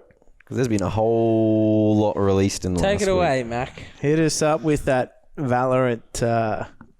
Well, News. did you watch the Jordan podcast about Valorant? I didn't watch all of it. I skipped through it because I didn't have 2 hours to talk about it. But everything that they were discussing was the stuff that Henry G went and pretty much said in like 10 to 15 minutes. They spoke about some sort of ongoing effects of that and then other bits and pieces and other discussions that they'd seen around. Well, everyone was on Henry G for his tweets, right? But Yep. if you read and then saw the DNP... Yeah, do not peek. podcast That's right. Yeah. with Scoot. So he went on to clarify his comments and basically said, I'm not shilling the game. I'm just trying to, make Valve aware of the fact that this is a serious competitor and that they better put their foot down and actually help and assist the So for people like competitive you community. that don't believe in anything but Counter-Strike, which is okay, you're allowed to do that, it's only a good thing because it is going to force the developer to give a fuck about the game we love so much. I'm sorry, guys. It does not work like that. Well, then everyone will Gaben's bigger than this. be stolen by Valorant, which is pretty much just going to be like Counter-Strike, but a little bit different. It's not going to do anything, firstly. Mm? It's not going to make a difference. Okay. Secondly, it's not going to make a difference. Okay. plea? To Valve. Have you looked into any of the info, or have you just been like, Valorant, blah? Look at the things I say. I stay reliably informed. But basically, I've seen Valve and Hidden Path and all that stuff with CSGO. And I've seen Dota 2. And I know what happens. So this is not going to change anything. Please kick it. Do you know what? You said Hidden Path, and I hadn't heard Hidden Path in Do you like remember? ages. And that's why it's the stepchild at Valve. And no one really wants to work on it. What's Hidden Path? They're the guys that made CSGO. Right, okay. It's funny because you said Hidden Path. They actually were involved in CS prior. They made like some Condition CS 1.6 maps Yeah. along with others. So But they didn't make Tuscan. no, no one's made Tuscan. So yeah, look, case in point. Another case of not giving a shit. I really want a tangent here, and this is me tangenting. To where? Where you going? The other night we were commentating Counter-Strike. I care about the destination, not the on train. adventure. But people call the wrong call outs. Oh no, you're gonna don't. Some dude was like Pop Dog because I called it SL. Yeah. And he's like, but Pop Dog is the call out on the game. They don't deserve this, Jim. And then the dude in Twitch chat said, it was named after the people that made the map. Wrong. It's Barking Dog Studios that made the map. Yep. Pop Dog was inside low ramp. Twitch chat. But continue. Twitch chat doesn't I deserve wrecked. Like, oh wow, someone was wrong on Twitch chat. That's my version of someone being wrong on the internet. Should have right? just smashed him right there. I did get taken on a bit of a crash course today. I asked my good friend Brace, if you know him, to just quickly, Brace and Peasy, Pineapple Zip, who both play for Airborne currently, because they were saying, oh, you guys have said some really fucking crazy call-outs for Vertigo.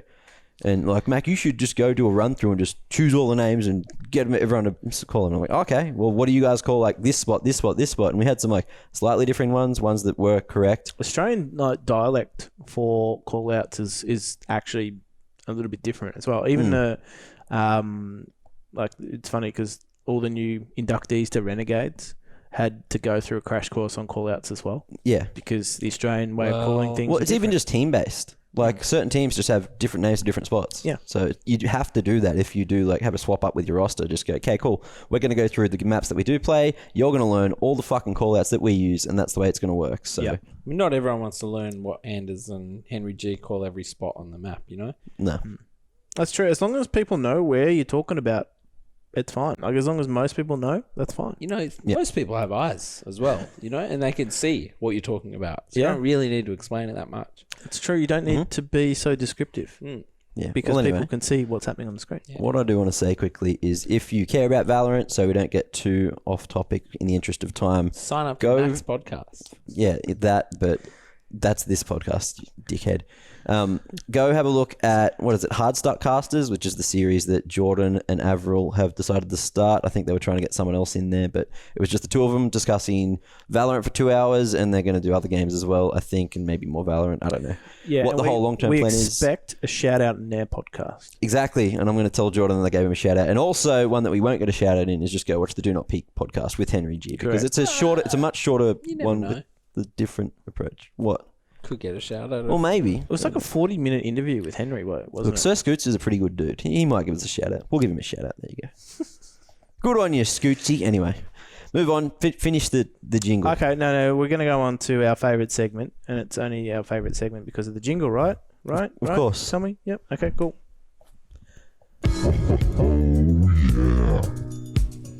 That's right, Mackie Mac, you know what time it is. It's time to reach into that mailbag. Cut me hand. Stop watching. Questions that you want to know the answers to most with Mac's mailbag. Go to that mailbag. Oh, there it is. Oh, wow. That was What sudden. just happened then? It skipped. Okay. Because you paused. The DJ.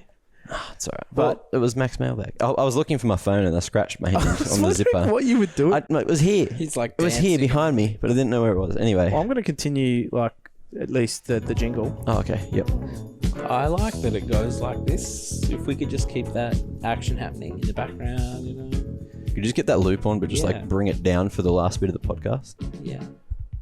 Maybe I could. And then Max like reading out the mailbag, you know. I'll fashion something up in Audition. How about that? Take us through, Mac. We had a few questions on the line. I saw some very fast replies to There our... were some fast fingers out there. Yeah, fastest fingers first. Fastest fingers in the I West. feel like that was a segment on Sailor Century, was it? Fast fingers Maybe. sounds like something I've heard on some TV show with it. It's fastest finger first is the Who Wants to Be a Millionaire. That's how you get on there. Ah, yeah, that's right. It's how you actually, get onto the stage. All right. So to kick things off, I need to get to the actual question. Okay, cool. So the bag is open. Yes. What here have go. we got today? First off, at Fan Potter says ESA MDL is pretty close at the moment with a thumbs up. Do you know what? We've only just been approved to cast that, and I say we, I mean us, me, Yep. I, Ian, You. and I, Yep. on our channel. So Ooh. we might dip into some, I have an extra eye. yeah. Which Gonna well, trade an eye for an eye. I don't know if that's a serious or if that's a bit of a But Yeah. look, we haven't, sarcastic The one. games are close. because I haven't Games been are able to pretty close. cast it. I haven't actually been able to watch too many of the games. Yeah, well, there's a few teams down the bottom that just haven't had their opportunity to play their games yet as well. So I think like Rooster's pretty good at the moment, which is XMLW. Big I think they're down right at the bottom of the ladder, but they're 1-2 from 2, but they've only played 2 games. So That's fair enough. unless I've read the ladder been a busy wrong, week, but you know. I'm pretty sure that's where it's up to. Anyway, so moving on. Speaking of extra eyes, Annette has accused us of something very dark and dirty. It is, I've asked this question before and it got ignored. Why is it Ian spelled I-A-I-N and not I-A-N? Is it because he has an extra I? I mean, yeah, that's why. That's yes. I've got 2. We've raised this before. Yep. And I'm sorry. And we did respond, and we have actually answered Some fanatic viewer you are, you know? You think you got friends, Mac. it. Ooh, cut deep. Well, you've certainly hurt She probably doesn't give a Richard. shit now why my name is like that now. Richard. Hey, at least it doesn't have an extra A. Oh, isn't it John? It's John. It's John. John, right? There's no dicks here. Yeah. You had an extra A in it on some certificate I saw. I threw that in the bin. I added it. Yeah, Ian. Yeah, look. People find it very difficult. It is hard. And it was just one of those, I'm a do-gooder certificates, and so it's no good to anyone. Okay, so next question. Mav, the big man, Maverick Master. Renegade staff, mass exit, trouble in paradise. Oh, well, we covered it. So, look, Yep. once again, Thanks, Mav is not going to get his question answered. But we did. Stop being Well, so we basic, did. Mav. We okay? did. All right. That's And- something that we weren't going to talk about. Stop thinking so little of us that we wouldn't cover such an important topic, okay? You hear that, girl? Oh. You know how Anyway. hard it's been to maintain a working PC lately? Just saying.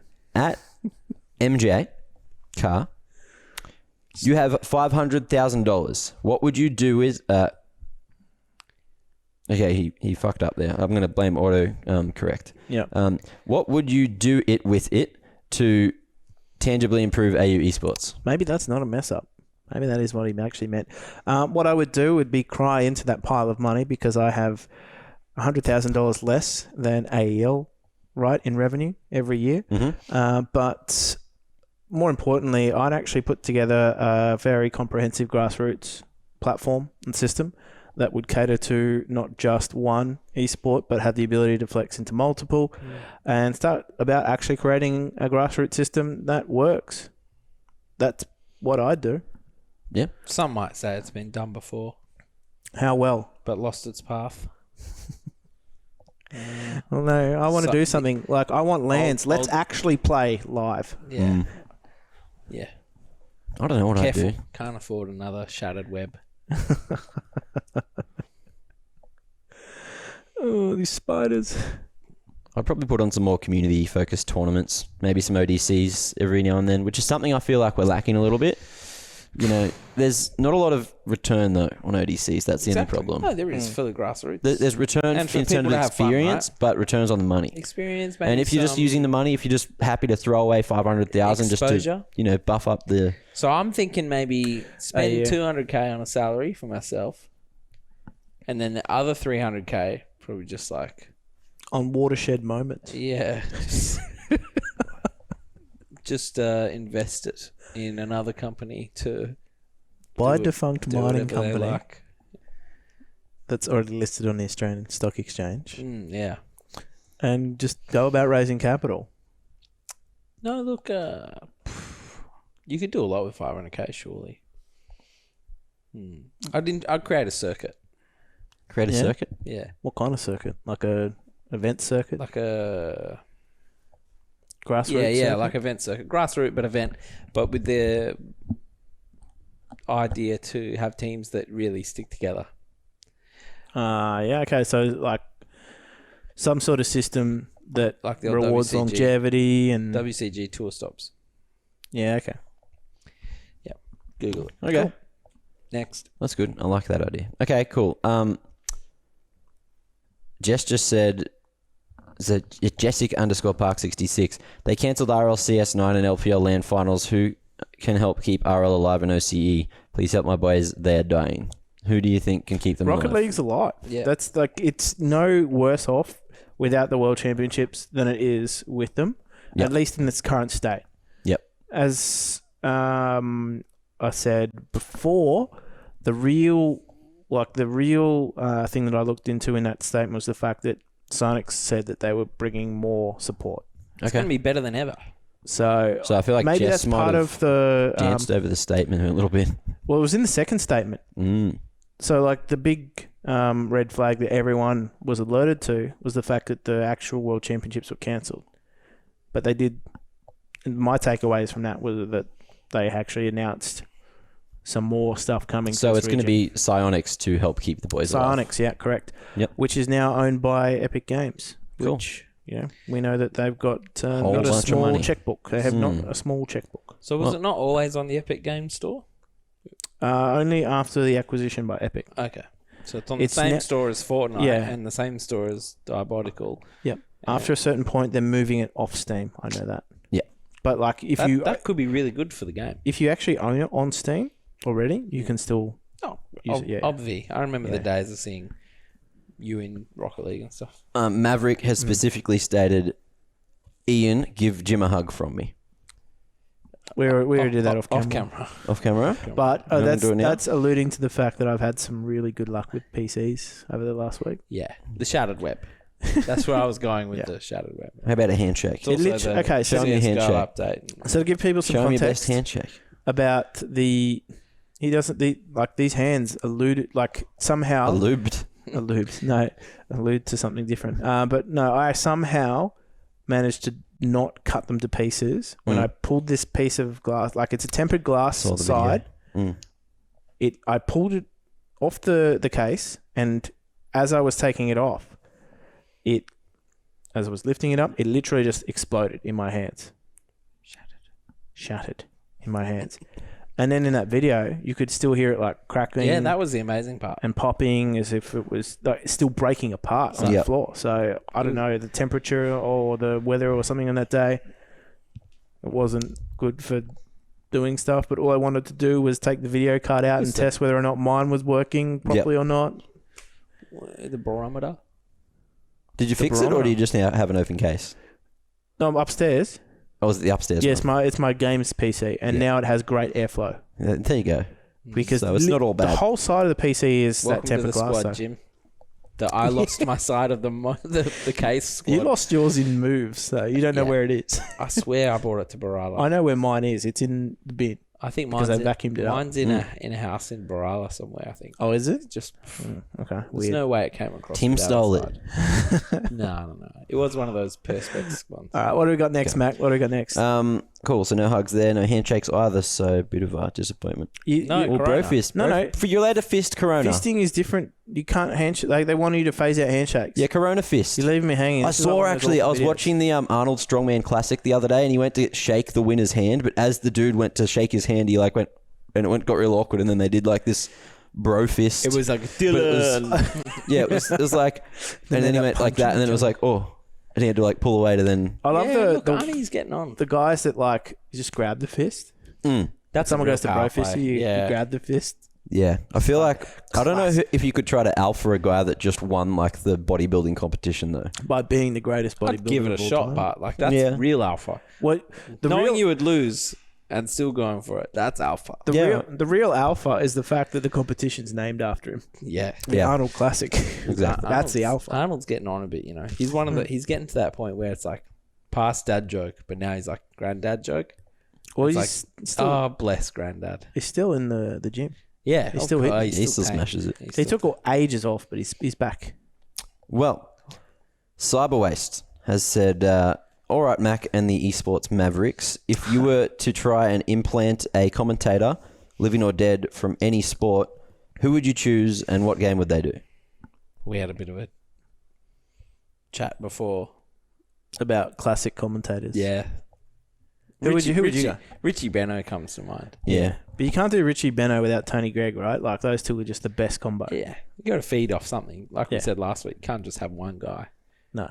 But they're like a duo for the ages, right? They're to me they're banter, the way they play. But like if I'm couple of old mates. if I'm controlling their mind, a couple of old mates bantering over Counter-Strike, fantastic. Yeah.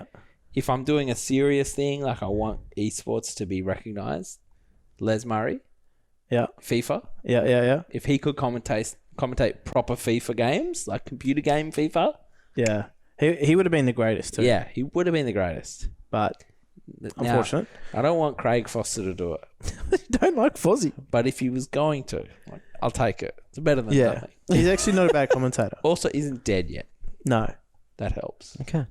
It makes it possible. Anyone else? I would have gone Tony Gregg as the Yeah.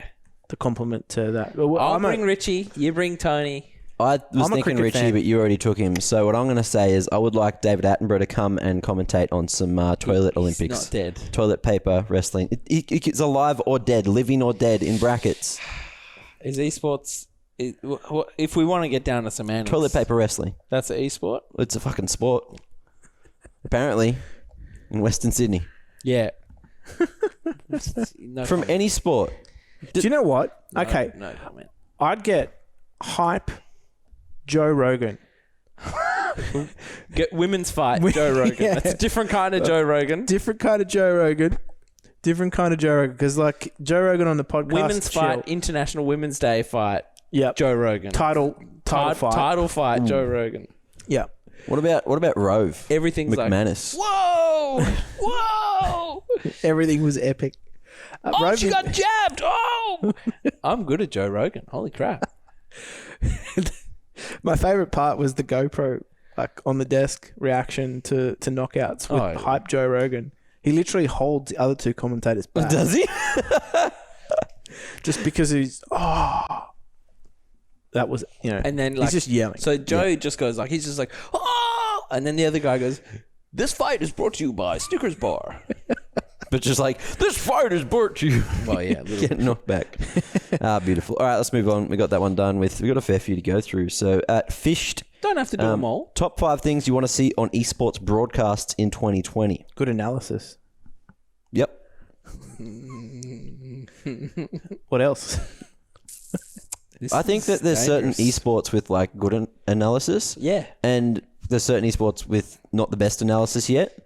Rainbow Six, I have found the analysis segments have been real weird when they've tried to implement the big screens. Yeah. It's just been like super awkward, like not. That game doesn't even have a replay system yet.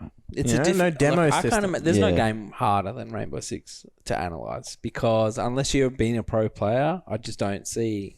Like Counter-Strike, you can not be a pro player and pick up things. Yep. For example, Thorin, and Anders, but like Rainbow Six is just a whole nother beast. It's actually insane. Just so many levels. Yeah, like someone would have to explain to you. Well, it's because what's going on and why they're doing it from a pro perspective. The amount of times things happen all at once across the map at different locations that are for cause and effect. Yeah, it would be insane as an analyst to just understand that because obviously he butt smacked the wall here and then went around and did that. And with Counter-Strike, they sort of telegraph things a lot more to commentators than the everyday person. Yeah. Yep. Whereas in Rainbow Six, they don't even telegraph to the commentators. The commentators are sitting there going, "Well, we've never seen this before. What did we just see? We've never seen this before."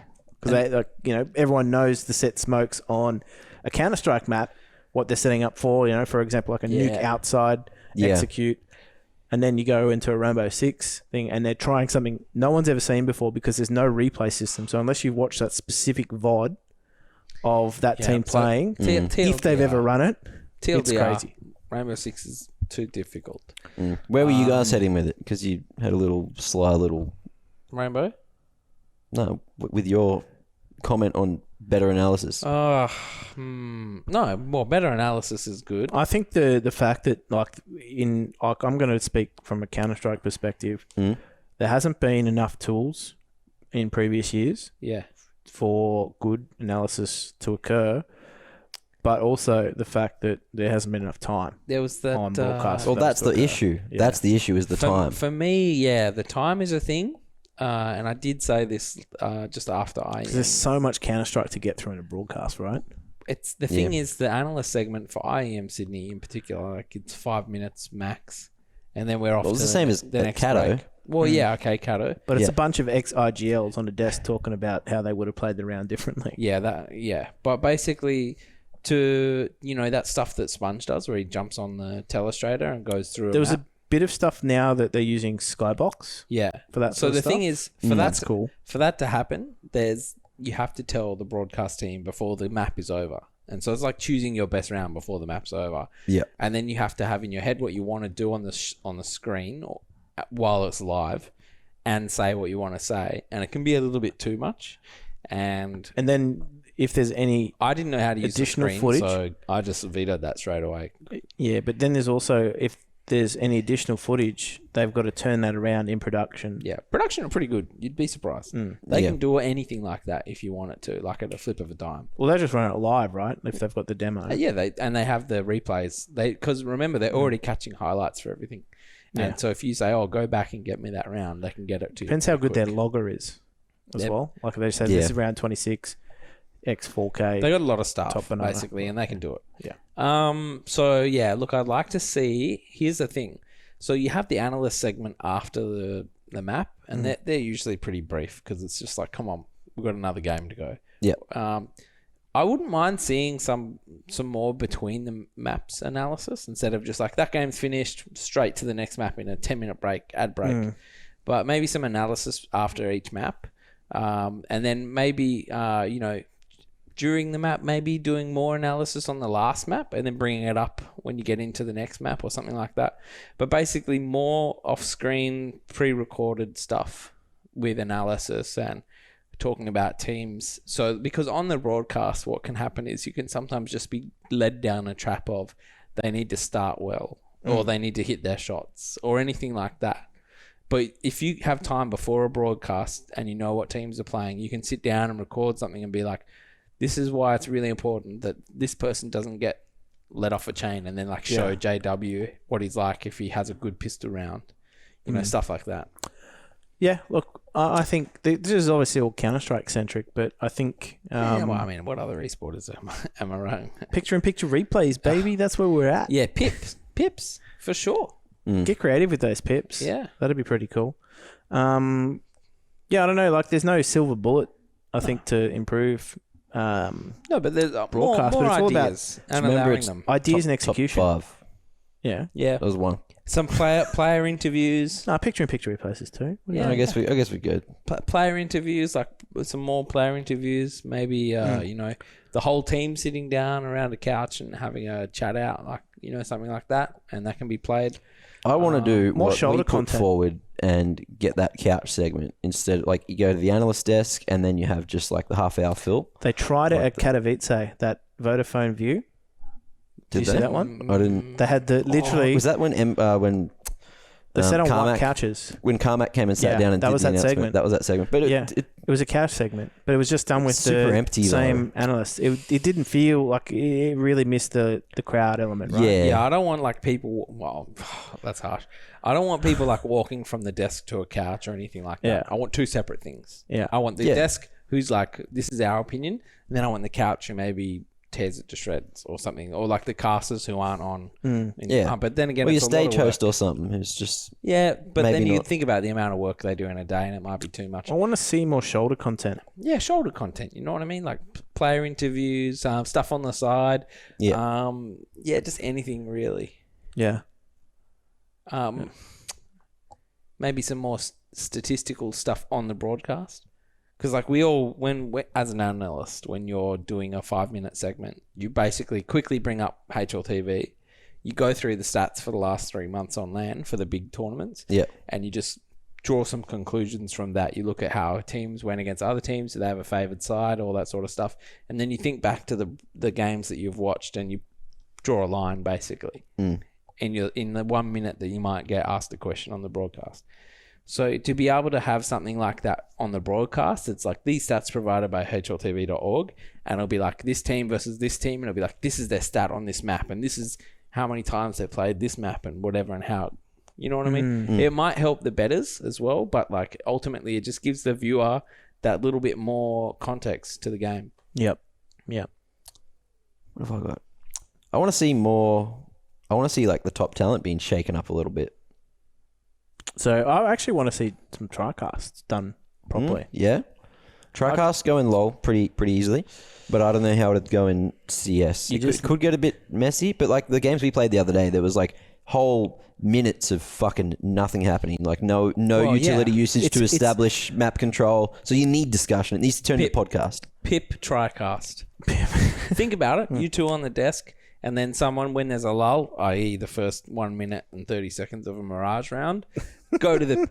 just while we're waiting for them to set up, let's go to... We're American now. Let's go to... What's that, who, man? Yeah, what's that, who, man, in the corner? And then we'll be like, hey, guys, just going back to that last round, going over it, and then... It's just TSN. It's just TSN. Yeah. No one knows. No. The other thing as well is like pips of caster reactions, because you can have some animated casters, right? Joe Rogan. Yeah. Exactly, Joe Rogan. But have that as a pip when something's happened, like a replay of the pip, right? Because like last night, what happened? Off camera? I don't want to be on camera. That's a you thing. Yeah. That's part of the job. Fuck you. All right. But so like last night, I like blew up at Kev about something because I said, I called someone witches because they were like talking about magic or cursing. And then he thought I said witchers, like, like The Witcher, like the show, and was trying to just fucking ruin my bit. So I just blew up at him. You good? And I was like, Kev, you're ruining my bit, and just started screaming at him. And then he went into hysterics for like 40 seconds, a minute afterwards. And they almost pipped it. But no, because Kev was just being a dickhead, and I was like, just calling him out on being a dickhead because it was shit content. So I had to turn it into what we were talking about the other week. I had to try to turn it into good content by just blowing up. You know, it's a good way to do it. Some people hate it, some people love it. But what Mike, who was like on the back behind the scenes, he was like, "Oh, if you guys weren't sitting down, like, and you were standing up, I wanted to like bring the pip up." But the problem was, we were sitting down. You could just see like the tops of our heads, and I was like, "We should have done it anyway." You would have seen my head going like this. Some of the best content is just the tops of heads. Yeah, on the fly. Although I think, I think we're trying to keep it more professional this season, which is really hard for me personally, because I find going too professional really bloody boring. You need something to spice it up. That's the thing, right? You need something to spice up those cookie cutter broadcasts, because that's what I see sometimes. The opportunity is to try different things, right? Like those, like an ANZ broadcast, for example. Try a TriCast, give it a crack. Like, why not? Why not? Sometimes the Counter-Strike is enough. Sometimes the Counter-Strike is enough, but like in the earlier stages, where, you know, for example, teams have still got 2 lifelines. Try something. Yeah. All right, cool. There's opportunity. Well, yeah, that's probably more than 5 anyway, so we got to move on. We're not giving away all our good ideas anyway. No, just fucking 90% of them. Anyway. You want free ideas? Tag has asked, how do you rate Renegades and Order's chance at the minor and or opportunity to make the major? How do they stand up to the other qualified teams so far? I think they have a really good chance from what I saw from the teams that qualified. There was a whole lot of just messy shit going into the Asian minor. Yeah. Look, forget them. Yeah. Forget the Asian minor. We're talking Spirit, Fours, Simon. These are the guys that are qualifying. So To be honest, what I'm seeing is the fact they have a good chance. And the reason I say they have a good chance is because this time around, you have 2 teams that have experience. They're not there at the Asian minor for the experience. They've already got the experience. Yeah. They're there to do damage. They're there to qualify. Whereas in previous minors, you've had maybe one team that's come across and there is some elements there that are untested. The waters are untested. Yeah. So they're like, we need to find our feet while we go. Whereas Avant was at the last minor, weren't they? I think Val might be a bit of a weak point in Order's lineup. Sorry, Val? Oh, no, he'll be fine. You reckon? So Avant, he's got 4 other players around him that have been to minors. Yeah. So, Avant were there and they nearly qualified, but they lost the MVP because that terrible Dust 2 where they just left it open every round. Super young team. But they had some experience in their corner, which was APOC. Yeah. But again, he was 1 leading 4. How many spots are there? Whereas there's now 4 leading 1. 2 in the Asia minor. Yeah, look, mate. I tell you what, that CIS region is scary. That's not the Asian minor. Oh, sorry. Yes, I'm cooking it. Yeah. That's what I'm saying. When you were talking about Spirit and shit, I was like, what are you fucking saying that those for? guys, when they get to the when they get to the play-ins, the challenger stage or whatever it's called. Yeah. Well, look, Asian teams, no chance. Like Renegades going to cook them. Order should do the same. There's plenty of time to prepare. But when it comes to the actual minor, like I rate all those other CIS teams above. Yeah, the play-ins. That's where it gets scary. Yeah. Some of those Mongolian teams were pretty sharp looking. Well, the structure was decent, but then like you look at like Vici looked pretty good. I guess they were probably the best looking. Like, they qualified first through the China qual. I don't think that's going to be the same Vici that we've seen in the past. But I'll say something. There was a time in Australian Counter-Strike when you looked at the opposition and you went, they just don't know what they're doing. Yeah. And it actually worked in their favour. Teams like Tyloo, the Mongols, it was just like they were sharp as anything. They just run out of choke point. But they were just doing the... Yeah, you can't counter brilliance, basically. Yeah, well, and Mongols are almost back. Machine Gun made it. I know. Mazzalo. Silkenberg. Mm-hmm. Yeah, look. But the thing is, I think they're not as good as they used to be. So it's not like Ben Tet's there to command the ship. Yeah. No, that's true. He's actually... So Asian minor... But Haze is nuts. Asian minor, Renegades easy, Order easy. No worries. Yep, I'm going to go with that. Yep.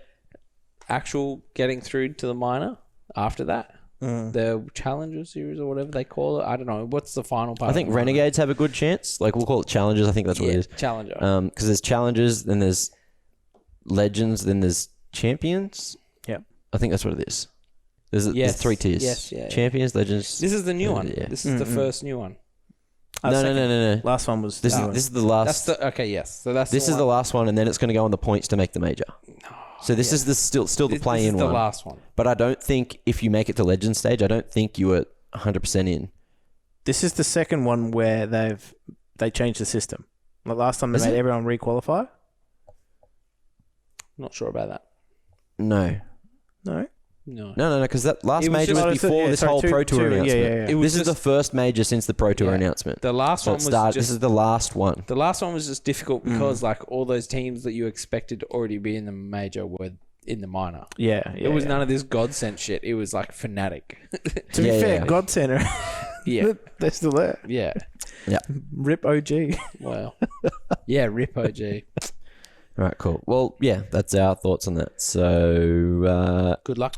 Connie says, "What's Kevin Carathazu got cooking for grassroots?" Already covered that. And We're not in on that one, by the way. We have no idea. Yeah, we weren't privy No to idea. that. No. I heard about it. We knew Kev was back and he's doing some stuff and doing his John Farnham impersonation, quitting and coming back. But that's all we heard. But it's still Kev's still in that position where he's like, he doesn't know if he wants to focus on casting or if he wants to focus on lands or if he wants to focus on himself, and he still seems to be doing all three. To be honest, if he doesn't know what he's doing, we have no chance. We don't know what he's doing. Yeah. Until he comes to us and tells us. Like Okay. Mongols. Cool. So there we go. Just a little bit further. Going at Avant Gaming has asked, hyped for Animal Crossing. What is that? Absolutely. You like it? Mm-hmm. Yeah, cool. I am too. Big fan of Animal Crossing. Used to play it on the DS back in the day. This guy. What is that? You're not on the Nintendo. I'm You're hyped a for Command and PC Conquer. player. I'm hyped for Command and Conquer. That's what I'm hyped for. All right, cool. There you go. But yes, Ian, do you have a Switch? Nope. But you're still hyped for it. Absolutely. Okay. Well, there you go. I just need to I've got meet a someone Switch. who's got it, and then I'll just steal it. I mean, like borrow it or monopolize it, however you want to look at it. Yeah. Okay. Acquire it. Yeah. Yeah, I recently just played through Legend of Zelda, Commandeer. Link's Awakening again, the remake. Yeah. Oh, fuck, it was good. We no longer have a Switch yet. We got everything else though. Where'd it go? It wasn't ours. Was it Sean's? Yeah. Bastard. Anyway, last question. Debatable. The last question. At Chris the Average has asked, with HLTV being acquired by Better Collective, do you guys think we'll see an increase in gambling companies entering esports, either in Oz or They're already worldwide, here, man. in the near future? Shout out to Picklebet. Shout out to Pickle. What a Look- perfect time. Thanks for the. Picklebet. Thanks for that, Chris. Look, to be honest, I actually, to be honest, I think we've seen. Who else is They're there? in there already. They're in already. Sportsbet, 365, all those. They're already there. The major ones. But make sure you're betting with Picklebet. I mean, obviously, we want to represent. But there are already other major players in the game. I don't know who else he's talking about, though. Who else is not in? Are there other big ones like is Tab? Yep. Do they do esports? No, Tab doesn't. There's a lot that don't. But There's a lot that you'll don't. find that there's like... do you think just they will? like the name of that company, but they're part of some other company. It's like that already does it. Yeah. Look, to be honest, I actually think we will see an increase in the advertising of those companies based on the fact that obviously one of the main news sites is now owned by... It'd be very right? difficult for them to stay away because the money will be too good. Yeah. It'll be a opening and closing door for them. Yeah. Mm-hmm. I think... It would be great. I mean, I know it's difficult because ESL has their stance of no betting companies allowed to be involved with the esports orgs. But it would be great if people want to give money. That's not true. There are some. Well, I can't name them, but I'm just saying it'd be for great. reasons. But Yeah, for reasons. But it would be good if teams and players could be making some money from these sorts of deals. If there's money out there for us, like we should be eligible to have it. Certainly not making money from the broadcast rights. No, exactly. So might as well find other avenues. Yeah, just don't, bite the hand that feeds you, basically. If they want to feed me, go for it. son. Consider me fed. Yeah. No, look, in all seriousness, I think this is only just the beginning of these sorts of acquisitions anyway. I think, one of the big contributors has to Counter-Strike in general has been HLTV.org. So I think for a lot of companies, if it wasn't just betting companies, for a lot of companies, that would have been a really healthy prospect. That's a lot of for money investment. for one website. It was like 35 mil, Yeah. wasn't it? Yeah. Something like Euro. Euro, yeah. A lot of money for one website, one company that deals with one game. Why is someone else out there not going, we can do better than that? You know? Maybe. That's all I got. And that's the bag. Done. Dusted. I'll just refresh to make sure we didn't get an extra one on the way. we'll We do are it next week. looking pretty good. Yep, that's it. Looking all right. pretty good. Bags all closed up. All right. Well, I think we're going to give a very quick shout out again to our sponsors, PickleBet. They are an Australian esports betting company supporting Australian esports content, like ourselves, like other streamers as well. And that's right, PickleBet. They formerly known as Skrilla, if you will remember them. But we have been fortunate enough to be supported by them for quite a while now, and that support continues. So shout out to those guys. Do remember, if you're going to have a punt, gamble responsibly. Shout out to, as well, Blue Microphones, who have been, as we said, very, very kind enough to provide us with a sample to check out. We will be looking to give that away to our listeners, so stay tuned for that. Gentlemen, any final thoughts in closing? I don't think that much. No, it's dangerous. It's not a sport. Yeah. Thinking is not a sport. Thanks, Mum. That's all I got. Thanks, Mum. Thanks, Mum. Excellent. I don't know if Mum listens to these. I know yours does. I But can get behind that. yeah. Thanks, Mum. Well, either way, it's been another fantastic week. We've been the Esports Social Club, and we thank you for listening. We will catch you next time. Cheers, guys. Thank you very much. Thank you. Gracias. Love you. Mm.